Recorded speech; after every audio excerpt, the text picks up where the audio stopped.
గా నేర్చుకోవాలా? అప్టాక్స్ తో మా ఉచిత లైవ్ వెబినార్లలో చేరండి. ఆల్గో ట్రేడింగ్ కేవలం ₹10 బ్రోకరేజీ అందుబాటులో ఉంది. ఇప్పుడే అకౌంట్ ఓపెన్ చేయండి.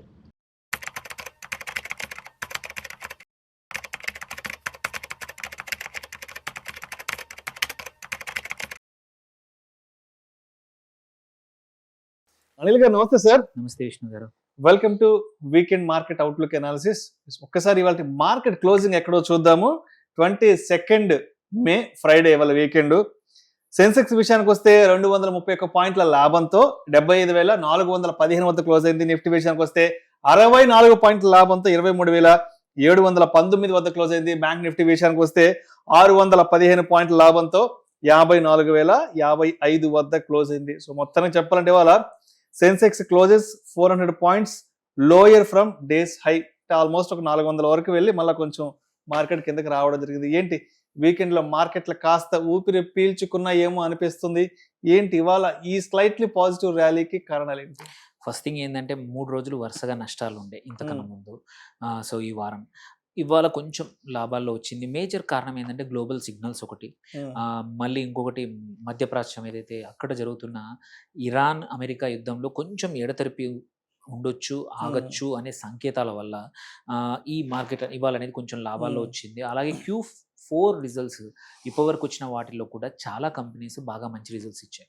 సో అంటే సంకేతాలు మాత్రం బాగానే ఉన్నాయి. సో ఇవన్నిటిని కలుపుకొని కొంచెం క్రూడ్ ఆయిల్ కూడా $110 నుంచి 105 దగ్గరకు వచ్చింది, $5 తగ్గింది. It is also giving a good indication. US index, dollar index కూడా కొంచెం వీక్ అయింది, అది కూడా మనకు మంచిదే. యుఎస్ డాలర్ వీక్ అయితే మన రూపీకి స్ట్రాంగ్ అవుతుంది. మనకి ఇవన్నీ సంకేతాల నడుమ మార్కెట్లు ఏంటంటే బాగానే మధ్యలో మిడిల్ ఆఫ్ ద డే బాగానే పర్ఫామ్ చేశాయి. యాక్చువల్లీ సెన్సెక్స్ 600 పాయింట్లు పైకి వెళ్ళింది. బట్ తర్వాత ఏంటంటే సెలెక్టెడ్ స్టాక్స్లో, సెలెక్టెడ్ కౌంటర్స్లో, సెలెక్టెడ్ సెక్టార్స్లో ప్రాఫిట్ బుకింగ్ జరిగేసరికి ఏంటంటే ఒక 400 పాయింట్లు తగ్గిపోయి ఓన్లీ 230 పాయింట్లు సెన్సెక్స్ అప్ అయింది. నిఫ్టీలో కూడా కొంచెం 0.4%, 0.3% మాత్రమే అప్ అయింది. సో ఆన్ ద హోల్ ఏంటంటే ఇన్వెస్టర్స్ ఇంకా కాషియస్గా ఉన్నారు. మోస్ట్ ప్రాబబ్లీ ఈ వీకెండ్, రేపు ఎల్లుండి యుద్ధానికి సంబంధించిన చర్చలు ఒక డిరెక్షన్ రావచ్చు. చైనా పర్యటన తర్వాత, ట్రంప్ యొక్క చైనా పర్యటన తర్వాత ఈ చర్చలు కొంచెం వేగవంతం అవబోతున్నాయి. చైనా కూడా వెనకాల బ్యాక్ సైడ్ నుంచి ప్రెషర్ పెడతా ఉంది. ఎందుకంటే వాళ్ళే మేజర్ ట్రేడింగ్ పార్ట్నర్ ఇరాన్కి. ప్రతిరోజు ఇరాన్లోని ఆర్మీ నడవాలన్నా, ఇరాన్లో ఎకానమీ నడవాలన్నా చైనా నుంచి వచ్చే డబ్బులు ఏవైతే ఉన్నాయో నియర్లీ 2 మిలియన్ బ్యారెల్స్ ప్రతిరోజు చైనా కొంటుంది. అండ్ గ్యాస్ అన్ని రకాలు కూడా ఇరాన్ నుంచి కొంటుంది. అది ఆగిపోతే, ఎందుకంటే మెయిన్ కస్టమర్ ప్రెషర్ పెడితే కంపల్సరీ జరుగుతుందని అమెరికా అటువైపు నుంచి ట్రై చేస్తూ ఉంది. మోస్ట్ ప్రాబబ్లీ నెక్స్ట్ వీక్ మనం శుభవార్త వినే అవకాశాలు ఉన్నాయనిపిస్తోంది కొన్ని న్యూస్ చదువుతూ ఉంటే. అది జరిగితే మాత్రం కొంచెం ఇరాన్ ముందుకొచ్చి చర్చలకు సానుకూలంగా ముందుకొచ్చి చర్చలు సఫలమైతే మాత్రం మార్కెట్స్ చాలా బాగా పెరిగెడతాయి. అండ్ ఓన్లీ ఒక్క రీజన్ మన మార్కెట్స్ వెనకాల లాగుతుంది ఏంటంటే క్రూడ్ ఆయిల్ ప్రైస్ ఒకటి. సెకండ్, ఎఫ్ఐఎస్ అనే వాళ్ళు ఇంకా అమ్ముతూ ఉన్నారు. ఏ రోజైతే ఎఫ్ఐఎస్ మళ్ళీ కొనడం మొదలు పెడతారో మార్కెట్లు పరిగెడతాయి, ఫాస్ట్గా పరిగెడతాయి. మళ్ళీ 26,000 కాదు, ఈసారి ఆగవు. అంటిల్ అన్లెస్ మేజర్ ఏదైనా కంటాజియన్, వేరే ఏదైనా ఇష్యూ వస్తే తప్ప మార్కెట్లకు ఇంకా శుభ పరిణామమే. ఎస్పెషల్లీ కన్సిడరింగ్ Q4లో చాలా బాగుంది. అండ్ ఈవెన్ ఇప్పుడు నిఫ్టీ PE తీసుకున్నా సరే హిస్టారిక్ లో, మన యూజువల్లీ ఇది చాలా లోయెస్ట్ ఆఫ్ లో ఉన్నప్పుడు ఈ PE 20 పాయింట్ సంథింగ్ ఉంది, 20.5, 20.6 ఇంత లో PE. మనము లాస్ట్ 2024లో ఆగస్ట్లో వీవర్ ఎట్ 26, 25, 26 మధ్యలో PE ఉన్నాం. అక్కడ నుంచి ఇప్పుడు ఇంత పడిపోయింది వాల్యుయేషన్. అంటే markets have become fairly valued. So ఇట్లాంటి వాల్యుయేషన్ ఉన్నప్పుడు ఇవన్నీ యుద్ధం లాంటి ఇట్లాంటి ఓవర్ హ్యాంగ్స్ వెళ్ళిపోతే మాత్రం మార్కెట్స్కి మంచి టైం రాబోతుంది. సో ఇది ఏమంటారు మ్యాక్రో పరిస్థితి. సెక్టర్స్ పరిస్థితి చూసుకున్నా సరే ఇవాళ ఏం జరిగింది అనే సెక్టర్స్ పరిస్థితి చూసుకున్నా కానీ మనకి కొన్ని సెక్టర్స్ బాగా పర్ఫామ్ చేశాయి. ఎస్పెషల్లీ లాస్ట్ ఫ్యూ డేస్ నుంచి అండర్ పర్ఫామ్ చేసిన బ్యాంకింగ్ సెక్టర్. ఇందులో నిఫ్టీ ప్రైవేట్ బ్యాంక్ ఉండొచ్చు, PSU బ్యాంక్స్ అయి ఉండొచ్చు, నిఫ్టీ ఫైనాన్షియల్ సర్వీసెస్ అన్నీ కూడా 1.5 నుంచి 2% వరకు పెరిగాయి. నిఫ్టీ మెటల్ కూడా ఒక 0.4% పెరిగింది.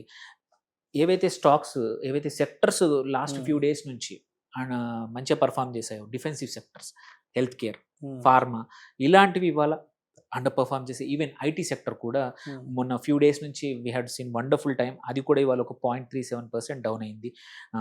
అన్నిటికన్నా ఎక్కువగా నిఫ్టీ హెల్త్ కేర్ మాత్రం 1.52% డౌన్ అయింది. ఈవెన్ మనం స్టాక్స్ చూసుకున్నా సరే మోరార్లెస్ సిమిలర్గా ఉంది. అందుకే ఇవాళ financial stocks like Axis bank, Shriram finance ఇవి బాగా బ్యాంక్ perform నిఫ్టీ చేశాయి. బాగా పాజిటివ్ గా ఉంది వాళ్ళు. అది కూడా బాగా 1.5% దాకా పెరిగింది.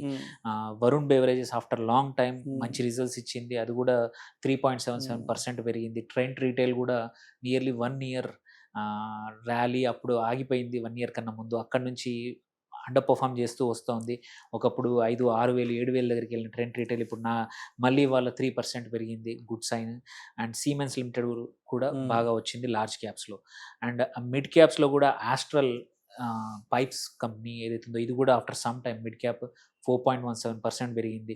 డిక్సన్ వన్ మోర్ స్టాక్ మళ్ళీ మొమెంటమ్ బ్యాక్ వచ్చింది. మనం చూసుకుంటే ఒక 3-4 క్వార్టర్స్ నుంచి అనుకున్నట్టు పర్ఫామ్ చేయకపోయేసరికి అండర్ పర్ఫామ్ చేస్తూ పోయింది. Otherwise it was a darling in 2024 Dixon technologies, అది కూడా ఇవాళ 4% పెరిగింది. ఎండ్యూరెన్స్ టెక్నాలజీస్ అంతే. ఇన్ఫో ఎడ్జ్ అది కూడా బాగా 3.75. టాటా కమ్యూనికేషన్స్ కూడా ఇవాళ బాగా పర్ఫామ్ చేసింది 3.57. ఇంకా స్మాల్ క్యాప్స్ అంటారా చిన్న చిన్నవి కాకపోతే ఏంటంటే రామ్కో సిస్టమ్స్ ఒకటి కొంచెం మీనింగ్ఫుల్. అదర్వైజ్ ఇవాళ చూసుకుంటే మాత్రం అన్ఈవెంట్ఫుల్ పెద్దగా. బట్ హెచ్డిఎఫ్సి బ్యాంక్ కూడా ఒక 1.35% పెరిగింది. అట్లాంటి ప్రాబ్లం ఏమొస్తుందంటే లాస్ట్ 6 months నుంచి ఈ పెద్ద స్టాక్స్ టీసీఎస్, ఇన్ఫోసిస్, రిలయన్స్, హెచ్డిఎఫ్సి ఈ కంపెనీస్ ఏవైతే ఉన్నాయో they constitute big in Nifty. అవి పర్ఫామ్ చేయకపోతే, వాటి స్టాక్స్ పర్ఫామ్ చేయకపోతే మార్కెట్స్ వాల్యూమ్స్ కానివ్వండి, ఇన్వెస్టర్స్ రిటర్న్స్ కానీ, ఎందుకంటే చాలా ఫండ్స్లో పోర్ట్ఫోలియో ఈ స్టాక్స్ ఉంటాయి, మేజర్ అమౌంట్ ఉంటాయి. ఎన్ని స్మాల్ అండ్ మిడ్ క్యాప్స్ ఎంత బాగా పర్ఫామ్ చేసినా కానీ బికాస్ మీ పోర్ట్ఫోలియోలో heavily loaded are the stocks, ఇవి పర్ఫామ్ చేయకపోతే మీ పోర్ట్ఫోలియో ఎప్పుడు నెగిటివ్గానే కనబడుతుంది అనమాట. సో ఇవి రావాలి. హోప్ఫుల్లీ ఇవి మళ్ళీ ఇన్వెస్టర్స్ మళ్ళీ ఎఫ్ఐఎస్ కొనొచ్చు, ఎందుకంటే మ్యాక్రో సంకేతాలు అన్నీ బాగా ఉన్నాయి. మ్యాక్రో సంకేతాలు ఎటువంటి ఇబ్బందులు లేవు. సో అలాంటప్పుడు ఒక్కసారి గ్లోబల్ మ్యాక్రో అంతా బాగుంది కాబట్టి ఈవెన్ నిన్న డౌ జోన్స్ మళ్ళీ ఇవి కూడా మన నాస్డాక్ కూడా చాలా బాగా పర్ఫామ్ చేశాయి. అండ్ ఈవెన్ సెక్టర్స్ వైపు చూసుకున్నా సరే మల్టిపుల్ సెక్టర్స్, ఆటో సెక్టర్ కూడా ఇవాళ కొంచెం డీసెంట్గా పర్ఫామ్ చేసింది after few days. Metal sector కూడా మళ్ళీ గ్లోబల్ డిమాండ్ బాగుంది కానీ అది కూడా బాగా చేసింది. సో అందుకే చూసుకుంటే మాత్రం ఏంటంటే స్టాక్స్ టు స్టాక్ ఆల్సో చాలా మోస్ట్ ఆఫ్ ద కంపెనీస్ కూడా వాటి Q4 డేటా ఇచ్చేసాయి, వాళ్ళ రిజల్ట్స్ అనౌన్స్ చేసాయి. అండ్ 2025 మొత్తం డేటా, ఫైనాన్షియల్ డేటా కూడా వచ్చేసింది. సో ఇప్పుడు ఎవరైనా సరే వాళ్ళ పోర్ట్ఫోలియో ఇవాల్యుయేషన్ చేసుకునే టైం ఈ వీకెండ్ షుడ్ బి దట్. నీ స్టాక్స్ ఎస్పెషల్లీ నీ సొంతంగా నువ్వు పోర్ట్ఫోలియో బిల్డ్ చేసుకుంటే ప్లీజ్ రివ్యూ ఆఫ్టర్ Q4. ఇంతకుముందు ఎలా ఉంది, నువ్వు అనుకున్నట్టు నీ కంపెనీ నువ్వు కొన్నావు, నీ పోర్ట్ఫోలియో కంపెనీ పర్ఫామ్ చేసిందా, మేనేజ్మెంట్ గైడెన్స్ బాగుందా, ఇవన్నీ ఈజీలీ అవైలబుల్ ఉన్నాయి. చాలా స్క్రీనర్స్ యాప్ ఉన్నాయి. నువ్వు ఒక కంపెనీ పేరు ఇస్తే గైడెన్స్, Q4 గైడెన్స్ ఎలా ఉంది, Q4 రిజల్ట్స్ ఎలా ఉన్నాయి, కంపారిజన్ ఎలా ఉందని తెలుస్తుంది. ఇన్వెస్టర్స్ కూడా ఏంటంటే ఓన్లీ వేరే వాళ్ళ మీద డిపెండ్ అవ్వకుండా సొంతంగా కూడా టైం ఉంటే 1 గంట పోర్ట్ఫోలియో ఎవాల్యుయేషన్ చేసుకునే టైం అండి. అంటే ఎస్పెషల్లీ ఇవాళ మార్కెట్ పాజిటివ్ ర్యాలీలో ప్రాఫిట్ బుకింగ్ కూడా మనకు ఒక పాయింట్ గా తెలుస్తుంది. అంటే ఇలాంటి మార్కెట్ లో ప్రాఫిట్ బుకింగ్ అది ఒకసారి చెప్పగలరు? తప్పకుండా. సో ఇంపార్టెంట్ ఏంటంటే ఇక్కడ మనం చూడాల్సింది ఇన్వెస్టర్స్ ఆర్ ఏమంటారు ప్రాఫిట్స్ కి కరువులో ఉన్నారు బేసికలీ. చాలా రోజుల నుంచి పోర్ట్ఫోలియోలో ప్రాఫిట్స్ ఎక్కువగా రావట్లేదు, అందరూ ఆకలి మీద ఉన్నారు. ఎనీ పాజిటివ్, ఎందుకంటే మంచి రిజల్ట్స్, సెక్టర్ స్పెసిఫిక్, క్వాలిటీ, మళ్ళీ స్టాక్ స్పెసిఫిక్ ఏదైతే బాగా రిజల్ట్స్ ఇచ్చి అనుకున్నట్టు 5%, 4%, 3%, 10% వాళ్ళకు లాభాల్లో ఉంటే బుక్ చేసుకుంటున్నారు. So probably this is a preparation for next rally కన్నా ముందు వాళ్ళ స్టాక్స్, వాళ్ళ పోర్ట్ఫోలియోని అప్గ్రేడ్ చేసుకుంటాను. ఇన్స్టిట్యూషనల్ ఇన్వెస్టర్స్ కూడా అంతే, కొంచెం అన్న ప్రాఫిట్ బుక్ చేసుకుంటే ఏంటంటే ఇన్వెస్టర్స్ కూడా కనబడాలి. అండ్ ఆన్ ద హోల్ మనం చూసుకుంటే ఈ వీక్ ఈజ్ పాజిటివ్. ఎక్కువ కాదు, నిఫ్టీలో 29 పాయింట్సే, బట్ అట్లీస్ట్ పాజిటివ్ ఈ వీక్ మొత్తం చూసుకుంటే చివరికి వచ్చేవరకు. ఈ మంత్ మాత్రం ఒక 3.49% so far negative. So half year చూసుకుని లాస్ట్ 6 months కూడా 9% నెగిటివ్ నిఫ్టీ, అండ్ 1 yearలో 4.4% negative. So we have lot to cover. Hopefully over hangs, crude oil prices, యుద్ధం 2 లింక్డ్, అవి ఆగిపోతే మాత్రం మార్కెట్స్ ఇవన్నీ కవర్ చేయడానికి ఎక్కువ రోజులు పట్టదు, ఒక 4 సెషన్లో అయిపోతుంది. అండ్ ఇండియా విక్స్ కూడా ఆల్మోస్ట్ 3% రైజ్ లో ఉంది. ఎస్, వొలటిలిటీ పెరిగింది, విక్స్ పెరిగింది. విక్స్ ఎక్కువగా ఉంటే ఏంటంటే అందుకే మనం చూసాం డేలో 600 పాయింట్ పైనకి వెళ్ళిన సెన్సెక్స్ మళ్ళీ చివరికి వచ్చేవరకు 200 పైన అపోయి ఉంది. ఎందుకంటే విత్ ఇన్ ద డే చాలా వొలటిలిటీ పెరిగింది, అన్సర్టెనిటీ అనేది పెరిగింది. అది తగ్గుతుంది ఓన్లీ వెన్ మ్యాక్రో స్టేబుల్ అయితే తప్ప ఇవన్నిటికీ మార్పులు రావండి. Right sir. సో అంటే మొత్తానికి వీకెండ్ అయితే మాత్రం స్లైట్లీ పాజిటివ్గా వెళ్ళింది కాబట్టి నెక్స్ట్ మండేకి ఎలా ఎక్స్పెక్ట్ చేయొచ్చు అసలు మార్కెట్? పక్కా చేయొచ్చు. అండ్ అందరూ ఏంటంటే ప్రిపేర్ అవ్వాల్సిన టైం, జనరల్గా ఏంటంటే Hmm. కేర్ఫుల్ ఉండాల్సిన టైం అంటాము. ఇప్పుడు ఏంటంటే మోరార్లెస్ యుద్ధం కంక్లూడ్ అయినట్టే, ఇంకా అంతకన్నా ఎవరికి ఓపిక లేవు, బాంబులు లేవు డబ్బులు వేసుకోవడానికి, లేవు, బాంబులు లేవు. డబ్బులు వేసుకోవడానికి బాంబులు లేవు. అమెరికా వాటి 5-6 సంవత్సరాలు మ్యానుఫ్యాక్చర్ చేసే కెపాసిటీ ఒక 45 డేస్ 50 డేస్లో వేసేశారు. చాలా మిసైల్ డిఫెన్సెస్ లేవు. అటు ఇరాన్ దగ్గర ఇబ్బంది, అమెరికా దగ్గర కూడా ఇబ్బంది.